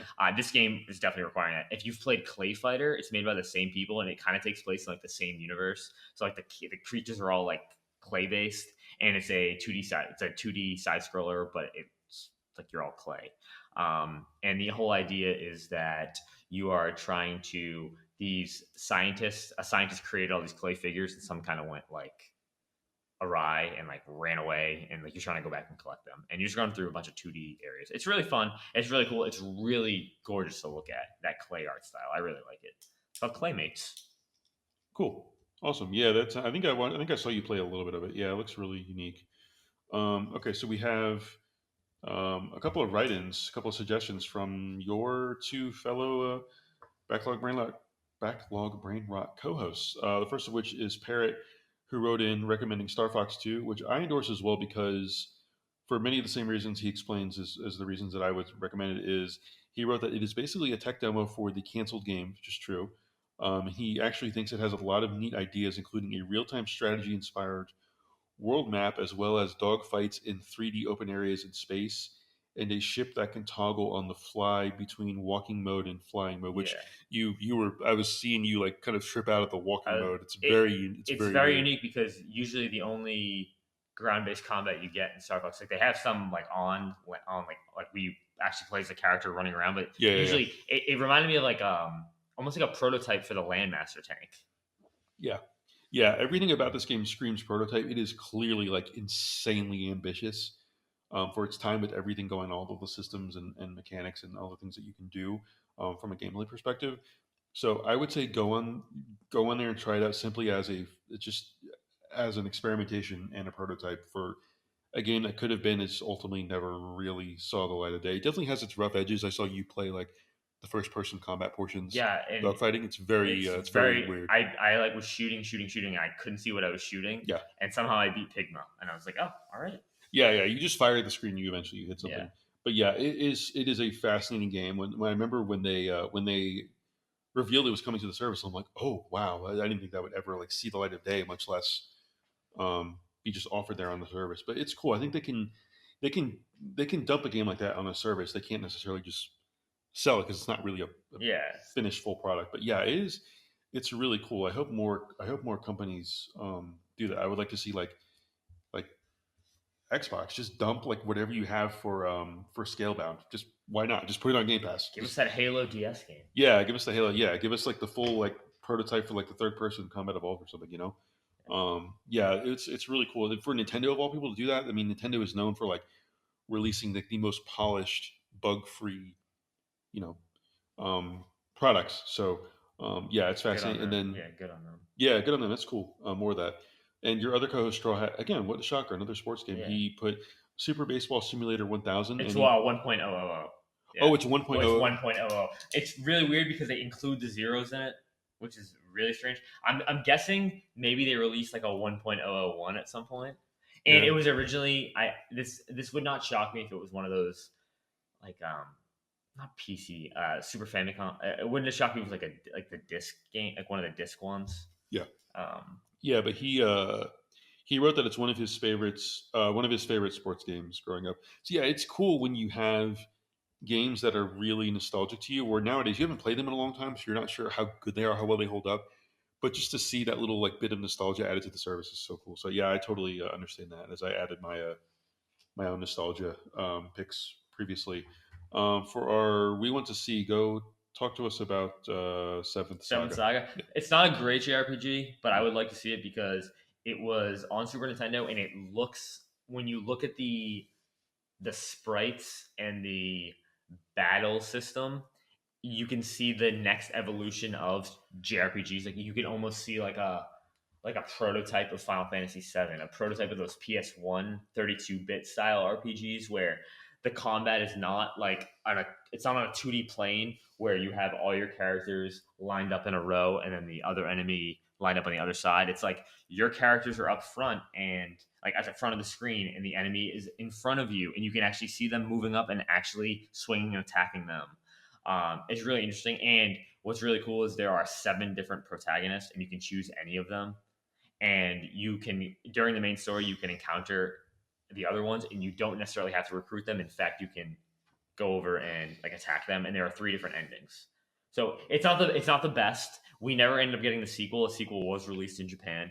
We never got the sequel. I've never played it, but it's good.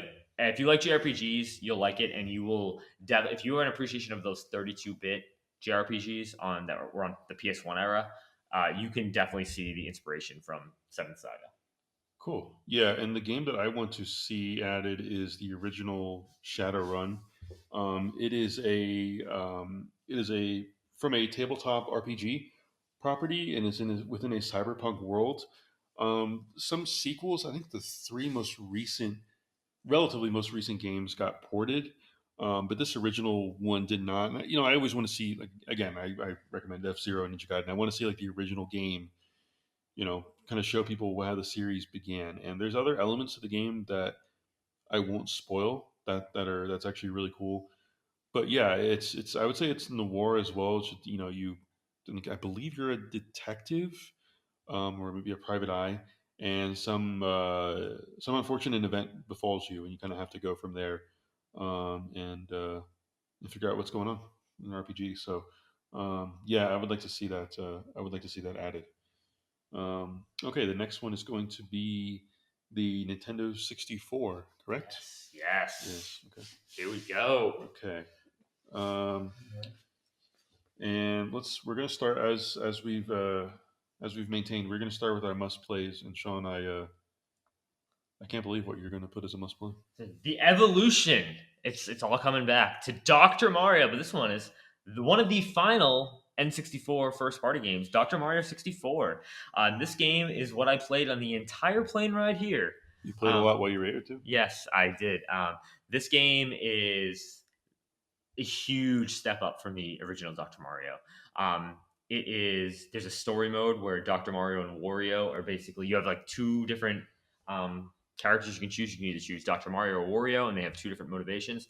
And you go on a little story, 10 different stages, and you are versing these various woodland creatures, viruses, mad scientists, and they basically stole. You're trying to get back the.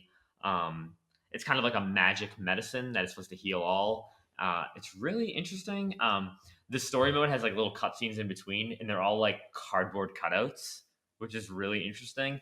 What I really like about this gameplay too is that since you're going up against an opponent, randomly, blocks will fall randomly and you can't do anything if your opponent like gets a chain and they break a certain amount of viruses in a row, and it can really mess you up. I beat the game on hard mode without dying with Wario, so then I unlocked super hard mode, and then I ended up doing it with Dr. Mario on super hard mode. It's really good, but then you also have the other modes you can go back in, like you can play the classic Dr. Mario mode where it's just like you're just trying to beat all the viruses. There's a versus mode. um, there's a marathon mode to see how long you can last, and it speeds up every 30 seconds. Overall, this game's awesome, and it was, like I said, it's one of the final N64 games. I really, really love Dr. Mario, so when I saw this, I had to include it. This is one of the rare N64 games I got like launch day. Like I remember getting it because I was 5 years old, and I like begged my parents to get this game on launch. Like I need this game, um, and they got it for me. I was so hyped. Cool. Right Yeah. on. My must play is going to be one of my, I guess one of sort of my caveats with maybe a contrarian, but I'm not a huge fan of the N64 overall. Obviously, like a lot of the Oh, first party I'm not a games. fan of it either. Don't Yeah, a worry. lot of the first party games are amazing. It was in that period where 3D they were still learning. Even Nintendo was figuring out 3D spaces. And having looking at this game's title again on our notes here, our very detailed agenda. I believe this game is on the rare replay, but I'm going to pick Jet Force Gemini as a must play. It is a third person shooter. It's pretty ambitious. You go into the game and you, again, for its time, you look at the production value and like, wow, this is pretty damn impressive for back in the day. It's a game that I hope one day gets like a really proper remaster. Of course, like Oblivion just got released, and the visuals of that game just look absolutely mind blowing. I'm kind of hoping it'll get like a Night Dive Studios, like a Dark Forces, or even get like the System Shock treatment. Who knows? One day, maybe it'll even get a sequel. I don't know. I suspect maybe it got on this service, so maybe the licensing rights aren't that insane. So yeah, I would say that's a must play. And then my other recommendation is going to be 1080 snowboarding. This is one of like the few and 64 games that I really played a lot of. It was a lot of fun. I had my little. I think a lot of people kind of along the lines of like the big X Games skateboarding phase was the snowboarding as Snowboarding, yeah. well. SX Yeah, Tricky. SSX Tricky is like the Yeah. goated snowboarding game. Yeah. But Tinny snowboarding was a lot of fun as well. So yeah, that's my recollection. What are your you have two here? So What's my other recommendation is a game I was playing here as well, Pokemon Puzzle League. This is another Pokemon game. I like it, but this is a very deep cut. This is a late N64 game, and it is a puzzle game where you're kind of like matching tiles. It's very different than Dr. Mario, very different than Texas, very different than Tetris. Like I said, you're just trying to match tiles like four in a row, and it like kind of eliminates it. You're going up against an opponent. The more tiles you match at a time, the more points you rack up. You can send tiles to your opponent, and the whole idea is to outlast your opponent. It is one of the only Pokemon games you actually play as Ash Ketchum. You go on the journey. You're getting the 8 badges. You go up against Gary Oak, and you beat him for the champion belt. I actually did beat it earlier yesterday, which was on hard mode. And then they have the other modes like endless mode and two-player mode and like learning mode. It's really fun. They actually did create a sequel to it, but it was a Game Boy Color game that I would love to see on the Game Boy. Obviously, I would look there throwing that one in there, and that had Gen 2 Pokemon, so I love that. It gives you the illusion of being able to pick like a Pokemon to like go into the puzzle and battle with, but it really honestly does not matter. There's no type advantage or anything. So it's a fun game. And then my other one is the often hated on Yoshi's Story. I love Yoshi's Story. Um, Fun fact: we may or may not. That means we are going to be doing a Yoshi episode soon for Backlog Brainrot, and I will be gushing about this game. So if you want to hear me speak about Yoshi's Story, go listen to that episode when we eventually do it, because Yoshi's Story is a great game, and I will not hear the slander that it gets from many people. Cool. Yeah, my okay, so that's good. We Let have me read this. so our we did have a couple of esteemed listener write-ins. Moki wrote in again, and he recommended Sin and Punishment. I forgot to double check if this is even a real game. I assume it is. I don't think he would be that silly. I am not at all familiar with this game, so um, go in there and check it out. Who knows? It could be some like kind of a puzzle rhythm brain rot, knowing him, or it could be a JRPG. Who It's a knows? rail shooter. It's a rail shooter. Yeah, rail shooter. Interesting. Okay, I have to It go was a check it out. sequel on the Wii. On the way? On the Wii. Oh, on the Wii. Yeah. Okay. Well, a sequel on the Wii. Does that really even? I mean, yeah, the Wii has a lot of players. It's not the Wii U, so yeah. So go play that. So speaking of Sin and Punishment, Straw's recommendation is going to be Mario Party One, the original. And what I will say, I'll pass it off to Sean since he's more passionate and experienced about the Mario Party series. You should play Mario Party One because you really need to know how truly punishing and tormenting and unfair life can be, and how often it can beat you down. And nothing does that better than Mario Party. Straw wrote that everyone hates this game because of how brutal and unfair it is, but it's got some great moments. Again, Nintendo multiplayer games are to teach not just people, but to teach the younger generation how unfair and cruel life can be. And Nintendo, bless them, keep them forever. That's really what they're good at. Besides just making great video games, they teach us about life. And Mario Party 1 is the start of one of the great lessons in how many entries are in that series? I don't know, 15, Too 27, many. Too many. too many. Um, So many life lessons for They, all these it entries. all it But all started going downhill between when it got to Mario Party 7. Then it's kind of back now though. okay, but But okay, go about Mario Mario Party Party 1. 1. Not everyone hates this game. This game is awesome. All right, Mario Party 1 is great. So many people do like it. Shout out to Minigame Island and shout out to the all the blisters people got from the various games where you are constantly rotating the stick, and they say you're supposed to do it with your thumb, but no one did it. You put your palm right on there, and then Nintendo actually sent out a like a glove.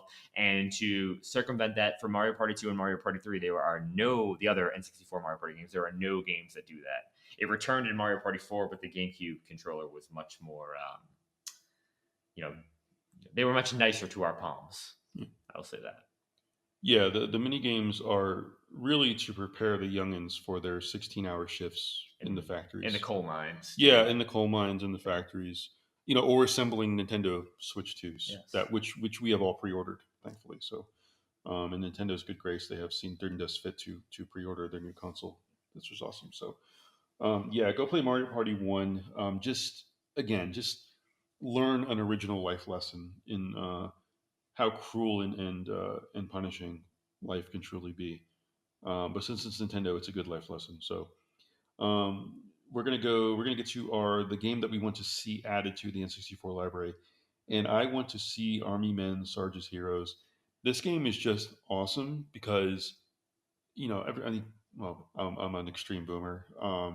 We kind of knew what Army Men were. They came in like these giant tubs or tins, or containers, and there were Green so many. container. Yeah, Big so green many. container. Yeah, they Yeah. came in a variety of them. There were so many different types of Army Men, and it really is. It's like a third person action game, shooter, tactical strategy game, RTS. But you're mini. But you're a mini army man. Like, you get to play as an army man in a video game, and it's just honestly the voice acting is like completely over the top and ridiculous, as you expect it would be.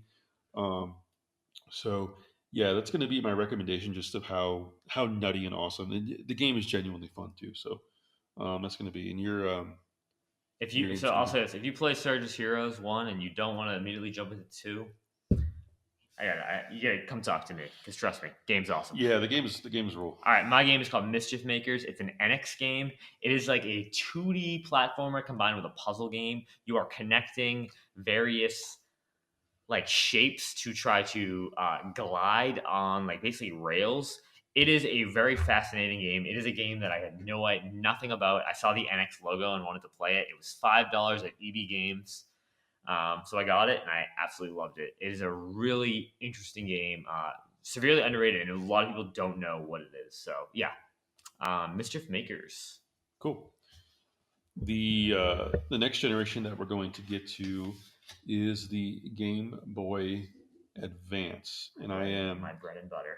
yes. Well, it works out. It's your bread and butter. It's a platform that I am not as familiar with. My brother, he had. I joked with Sean a couple days ago that my brother had a Game Boy Advance SP, I think, attached to his hip if he could, like in a holster. He went like everywhere with that thing. He loved that thing. So, but very quickly, what I'm going to recommend, I am going to continue to will this series back into resistance, or excuse me, back into existence, and be a revival of Resistance. We want revive too, PlayStation property, but yeah, I'm going to recommend the F Zero games on the Game Boy Advance, Nintendo Switch Online. Please go play them again. Go log in and play them. Increase their telemetry. Get us a new F Zero game. Please do that. I want another F Zero game. They are hard too. So, Sean, you are speaking of multiple games. You are going to recommend must plays as Golden Sun.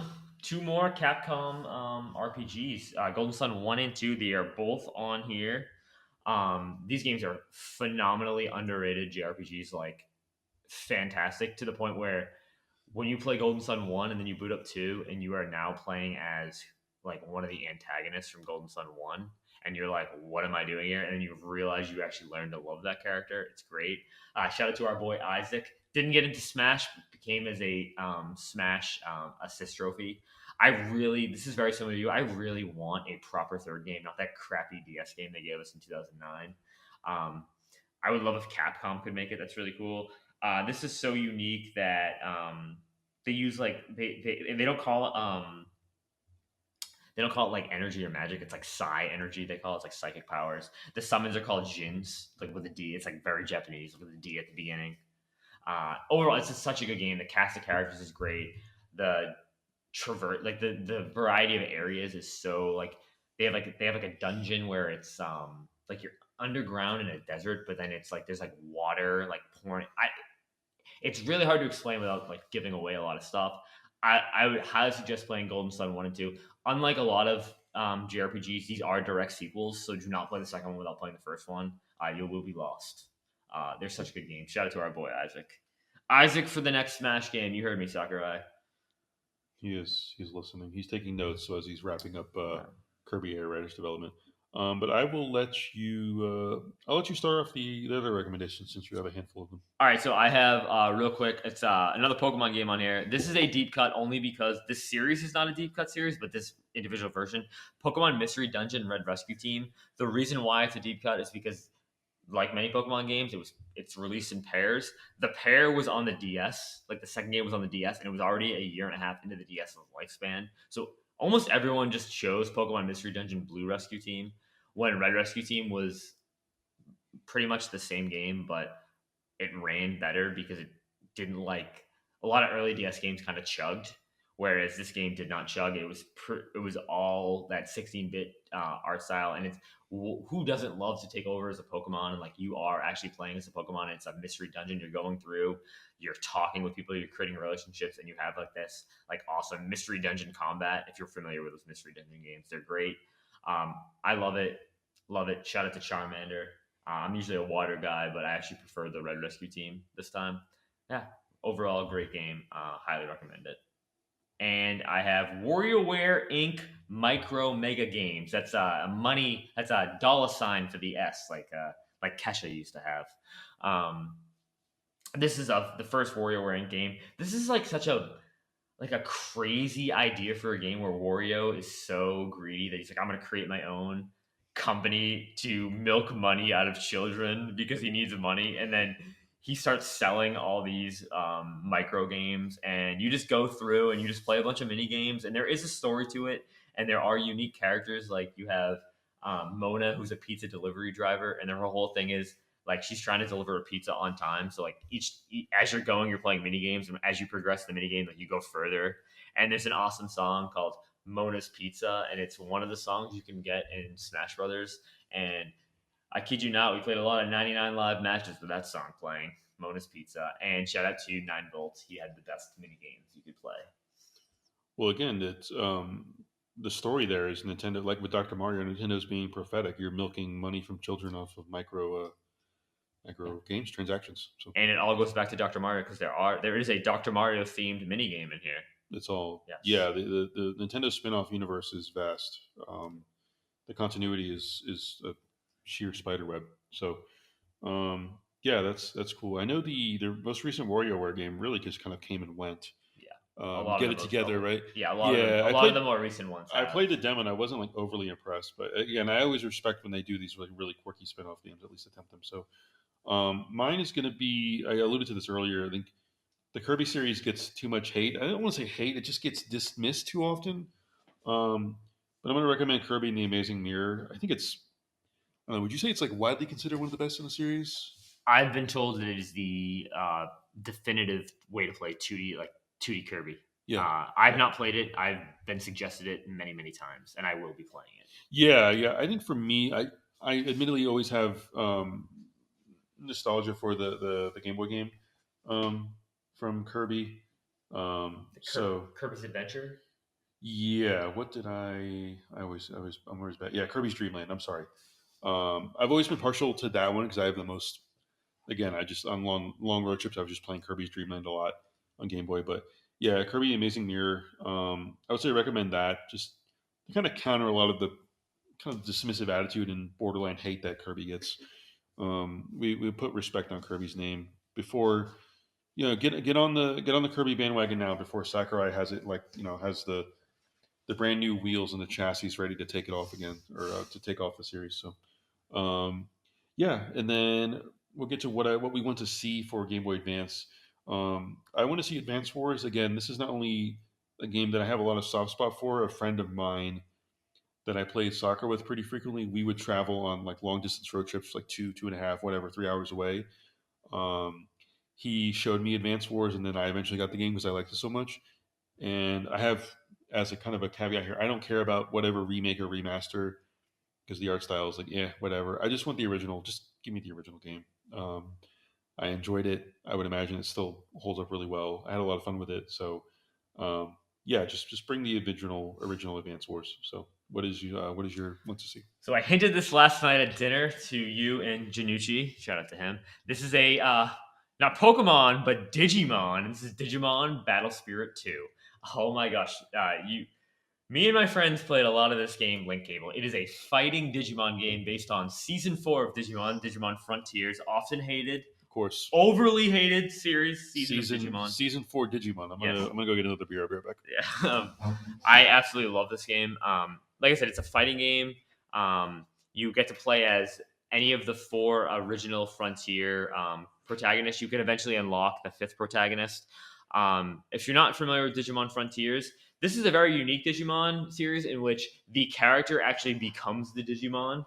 And it's just a straight up fighting game, and it's not a traditional fighting game where you fight your opponent to like lower their health.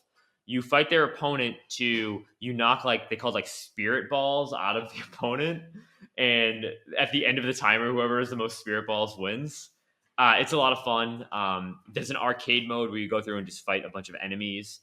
There's a battle mode. There's a pseudo kind of story mode where it's very much like arcade mode, but there's like narration in between. I love this game. I love Digimon. I have a really soft spot for Frontiers, and this game is awesome. It is a lot better than there's a Battle Spirit 1, which is good, but this one is a lot better. I played a lot of this game. It's great. And I know you're going to play it, so it's going to be awesome. Oh, Digimon? Yeah. Yeah, I'm a Yeah. massive. I'm a Digimon scholar. Have my entire master bedroom closet is just Yeah. filled with. It's like a Digimon shrine. I just You can't. got Wormamon hanging in your ceiling, right? Yeah, I'm excited for the new like inevitable AAA Digimon game that's going to be made. They actually did just announce one. Did they? Yeah. Was it what was Was it Digimon Survive came out a few that years was ago, like right? 2019, I think, 18. 2019. Yeah. They announced it's like a sequel to that, or either it's in the Survive series. There's 2 ongoing series going right now. There's 2 ongoing Digimon video game Dude, series. there's always a Digimon series going on. God, Dude, I hope there's a so. Digimon card game again. Like I was really tempted. I was in Target before I came here. I got like my travel stuff. I was really Don't. tempted to buy Digimon cards. I'm glad you didn't bring Digimon into my home. So, or excuse me, not my home, my undisclosed location that may or may not be associated with the CIA. But um, anyway, cool. Yeah. So I didn't even realize Digimon was on. What is Nintendo? I don't know. standards are what they are. So anyway, but in all seriousness, we actually had a few write-ins, which was cool for GBA, which I think GBA was just a So many games. yeah, so many games, like so many. Weird How spam. many iterations do they have with GBA? They had the Game Boy Advance, the regular Yeah, one. They had the SP, yeah, the SP, which my and then they brother had the had. Micro, which came out after the DS. Micro Yeah, is awesome. Parrot has one. I'm so jealous. yeah. Yeah, I'm The so GBA is jealous. such an iconic design. Like when you can just see like the outline of it, and you're like, that's a GBA. The SP, the clamshell, is just Yeah, my brother. yeah. The clamshell was just so good. Yeah, I like I said, my we brother had just never partied with we that. had three clamshells in our house. We had mine, Yeah. my sister, and then we had another one because I stepped on mine and I broke the screen. Ugh. Same thing happened to my DS. Yeah, the original GBA is such an iconic design too. Yep. But yeah, we have our first write-in is going to be from Moki again, who I think he put on his flannel, his really fancy flannel for this one. He submitted Kuru Kuru Kuru Ring. Kururin. Yeah, It's a and that is another one. Japanese puzzle game. Again, puzzle. Yeah. He loves his puzzle games. I did also confirm that this is an actual real game. It is on the service. He's not being silly again, as he's wont to do. And then these final games, I'm going to have you elaborate a bit These are some of my more favorite on. games. So Yeah, a bit of his favorite games. We'll start with awesome guy, friend of the show, just all around great guy. Huge Yoshi fan, which automatically makes him cool. Alexis wrote in. He submitted Mario and Luigi Superstar Saga. What do you have to say about that the game? game that started the Mario and Luigi franchise. I love Mario RPGs. They're such good games. I'm a big fan of Superstar Saga. This is the best version of the way to play it. They remade it for 3DS a couple years ago. This is the best way to play it. That 2D 16-bit art style is awesome. There's no hand holding in this game. Um, it's a spiritual successor, basically, to Paper Mario, and in my opinion, Mario and Luigi has more higher quality games than the Paper Mario series. So there's a more better good games. Awesome pick, like really really good pick. I have very fun. I remember getting this on Christmas Eve, and just playing it like crazy. I was so happy my grandmother got it for me. Cool. So then, our esteemed listener of this program, our great friend Johnny Waffles, he wrote in with two Legend of Zelda games. The first of which I'm going to mention is Legend of Zelda Four Swords, and we want to be clear here: Legend of Zelda Four Swords and Legend of Zelda Four Swords Adventure are two distinctly different games, and explain the differences. So Explain how it's different, and then explain why Four Swords is such a good pick. all right, so Four Swords Adventure was the GameCube game. You could play that one single player, like you could play it with just your GameCube controller.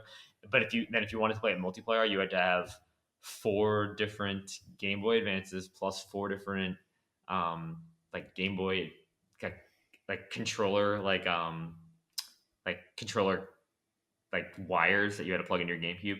That game's awesome. But then they also released Four Swords, which was included with the Link to the Past port to the Game Boy, and this was awesome. You could not play this solo; you had to play with four other people with Game Boys, and it was an absolute blast. Like this is a really fun game. They're both Adventure and Four Swords are not traditional Zelda games where it's like you're in like an open world and you're going dungeon to dungeon. It's a stage based game. Like there's 10 stages, and they take maps from like Zelda games and you're going through and they kind of change them up a little bit and there's like an end goal. And the best part about these Four Swords games is when you beat a stage at the end of the game, you fight each other. And it's awesome. It is so much fun. And at the end of each stage is a boss. It's really cool. And I will say this, Ganon is not the final boss of one of those two games. He is the final boss of one of them, but not in one of them. So Awesome. there you go. Awesome. Yeah, I think anytime a Zelda game shows up on Nintendo Switch Online, it at least deserves your attention and your attempt, right? Just the series. Speaking of Zelda, the other game that the esteemed Johnny Waffles submitted is the Legend of Zelda: The Minish Cap. You have gushed about this game. There are some people who do not like this game because they are wrong, and they are miserable, and they really just don't enjoy many things in life, to be honest with you. But Minish Cap, I've played a little bit of it. I know it's a great game. It has the the name of the The mechanic. shrinking. Yeah. Shrinking mechanic because of the Minish people. We don't want to go on too long about it, but yeah, definitely give it a shot. And yeah, is there anything quickly that you Dude, want to? this game's awesome. Yeah, It says some of the best dungeon design. yeah, And the items in this game are so unique. Like they're not just rinse and repeat items from other Zelda games. They're very unique, and I love it. I love the mini aspect, and you can yeah. collect these. Granted, the tokens really don't do anything, but it's kind of cool to collect them, and Yeah. like you can kind of put them together. It's really fun. I like Hmm. it. And the Minish people are hilarious. The writing in this game is hilarious. Yeah, It is very much a continuation of the style of like Wind Waker. cool. Yeah, it's those are great shouts. Really, just great submissions by our listeners, and I'm glad. I greatly appreciate them writing in, and I'm very happy that they're games that you're familiar with too, and you can wax on poetically about them. So the final, we don't have much to say just due to the sheer small library. So for the GameCube, we're not going to do general recommendations. Because there are like There 10 really, games. yeah. Is there There's even 10? only Yeah, 10 games 10 announced and games. only 3 at launch. Yeah, three at launch. But for GameCube, we're going to have one must play. This is a completely unbiased, objective, honest, fair and honest must play recommendation. That is Chibi Robo. Um, one because your co-host, I think it's his favorite game of all time, It's one of Harold. his favorite games of One of all his time. of all time, and Yeah. just as importantly, he came on this humble little podunk program to wax poetically about Chibi Robo. It's a game that I played for the first time because of him and because of this program, this show, and I really really enjoyed it. As a little bit of a side note, and another must play Chibi Robo, and then you must listen to the episode as well that we recorded. Another aspect of this is that there is a spiritual sequel coming because again, when we record episodes on this show, we make things happen. We get things done. Yeah, we recorded Chibi Robo. The spiritual sequel Co Robo is being developed by many of the same people who originally developed Chibi Robo. We recorded an episode of Knights of the Old Republic 2 with the esteemed Mr. Matthew Plays.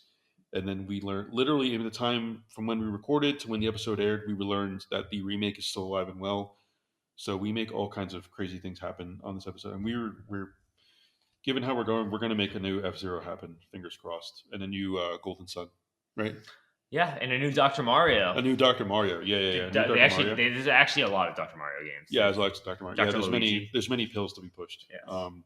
So yeah, Chibi Robo. It is unironically like when you see the premise, you're like, this is stupid. But I'm telling you, it's like the gameplay loop is very addicting, and the story is just you're never going to predict where the story goes. It's so insane. So we did want to do what we want to see added to GameCube because obviously it's in its infancy, and there's so many possibilities for really a great library that got underserved by a console that kind of underwhelmed in sales. People were confused by the purple box. Like, what the hell? It looks like a lunchbox with a Dude, handle. GameCube is amazing. Yeah, the catalog Freaking is bangers. amazing. You know this because there's so many games that were on the system that are so expensive nowadays. Like Chibi Robo, I think it's like $150 at least physical. The game that I'm gonna suggest is very expensive as well. Yeah, so let's start off with yours. I want Custom Robo on Yeah, this. It is a very underrated mech fighting game in which there is a story. You take over as a teenager, and you are just like you're in a world where everyone has like a mech, and you go around fighting. And there's an overworld map, and you go around the overworld map, and there's like little dialogue between you and various other people, and then it ends like a battle. It's like a full 3D arena you are fighting in, and you win custom parts. You go to a shop, you can buy new parts. You fully customize this Robo. It is so much fun, and it was so underrated. Like so many people didn't play it because it is in a series of games that there was like 2 prequels that were released on N64 that we never got. There was a sequel here we never got. There is one. I've only seen one acknowledgement from Nintendo since then, and that was a cameo in some of the Smash Brothers games. Again, in ode to very many Nintendo games, there is a spirit of Custom Robo. There's a trophy in Melee, but again, when Melee came out, we didn't know what it was. It was just some random Japanese game. It's awesome. I really like Custom Robo. I really want it to come. This is a game that I rented and then immediately like I need to buy this game, and went out and bought it. and it was extremely hard to find. It didn't sell that many copies. I think it sold less than 200,000 copies in America. So give me Custom Robo. Very expensive game. Awesome, awesome. Mine is going to be Beautiful Joe. I've heard, and I say this because I haven't played the game before. I think it was only on GameCube and PS2. I think it's mostly been forgotten about. Again, I try to do as much research as I can for all these games that we recommended. Um, and it was originally released as what they called the Capcom Five. I forget the exact names. Most of them were pretty prominent. Beautiful Joe, Resident Evil 4. RE4, Killer Seven. Um, Two of I think I'm pretty sure yeah, two of them weren't even released on GameCube. yeah. It was they had weird exclusivity. I think, of course, was it Shinji Mikami's quote? He said, "If like Resident Evil, what did he say? If RE4 gets the PlayStation, Yeah. he'll eat his own head or something, or chop his own Yeah, head and off." now it's been on everything. Yeah, now it's like on everything. Yeah, right. So, Beautiful Joe. I don't know. I want to play it because I want this to come to GameCube platform because I want to play it. I don't want to, have to pay. Like I have a GameCube and I want to have to pay. Like I don't know. I'm sure it's exorbitant amount. I want to play it. My understanding is it's a side scrolling beat 'em up. Um, the main character is a really cool. He looks like a like what is that? What is that term? I think it's like an anime superhero. Looks like Uh, Strong Bad from Homestar Runner. yeah, it's like Strong Bad for Homestar Runner. The But head thing, yeah, yeah. it's directed. I believe it's directed by Hideki Kamiya under the goats known as Capcom. So yeah, I think I want, and it's the original game in the series on GameCube. So yeah, I want that to come because I want to play it. So I want them to who know, like you said, like we've said, the possibilities for a GameCube NSO are just immense. Endless. I don't know why they're adding the original Wind Waker. It's Give us like the Wii U version. yeah, it's like you already gave that game a treatment and you're releasing the original like that has like the even more The Swift Sail. yeah, and then the Triforce Quest is just blown out before it was refined and God, and nothing else. The beautiful like HD retouching of the graphics. Is just, Listen, he's preaching to the choir right here. I know. Yeah. You're like the Zelda man, but no, I'm optimistic for it. Yeah, we covered a lot of games today. We're right on. Oh, geez, we're almost 2 hours. Jesus, we talked a lot of games. Um, anything else? Nothing else I can think of. No, it's been a great episode. I really enjoyed doing this in person. Yeah, in person is just so much better, right? It's like actual two people having a conversation with just Chemistry. yeah, with just a mic in front of us. Yeah, it's so easy to bounce things off of each other, and we can like write little notes to each other like we're in high school. Just pass notes to each other. Listen, they don't pass No, notes in high school anymore. Trust me. they don't pass notes No, anymore. it's all The about texting and no. They just yell it across the room. oh That's wow, how it is even now. in modern technology, they still Yep. like act like cavemen. Yep. Okay. Um, yeah, it's been a lot of fun. It was great doing this because I mean I didn't have to play and finish a game as I've many people have chided me for not being able to do. But no, yeah, it's been a lot of fun. Hopefully, I can return the favor and we can do something up in uh, up in your neck of the woods. Yeah, thanks everyone for listening and for those who wrote in. For those of you who didn't write in, shame on you. Go play some of these games and you'll be more knowledgeable. But yeah, until next time. No, that's Any other it. final thoughts? Thanks for having me. Yeah, awesome as always. Anytime, and we will see you next time.